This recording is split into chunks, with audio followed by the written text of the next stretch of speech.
ஆண்டவர் உங்களோடு பேசுவதற்கு ஒரு வாக்குத்தத்தம் கொடுத்தார். மார்க் 5ஆம் அதிகாரம் 34வது வசனம். சமாதானத்தோடு நீ போ, உன் வேதனை நீங்கி சுகமாயிரு. ஆண்டு சொல்றார், என் மகனே, என் மகளே, நீ சமாதானத்தோடு போ. என்னை தேடி வந்து என்கிட்ட ஜெபம் பண்ற, என்னை நோக்கி கூப்பிடுறல்ல, உன் ஜெபத்துக்கு நான் பதில் கொடுக்கிறேன். சமாதானத்தோடு போ, உன் வேதனை நீங்கி சுகமாயிரு. முதலாவது ஆண்டு சொல்ற சமாதானம்.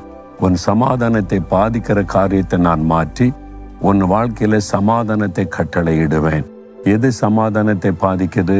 வேலையில, குடும்பத்துல, பிசினஸ்ல, ஊழியத்துல ஏதோ ஒரு பிரச்சனை, ஒரு மனிதரால் வந்த காரியம் சமாதானத்தை பாதிக்குதா?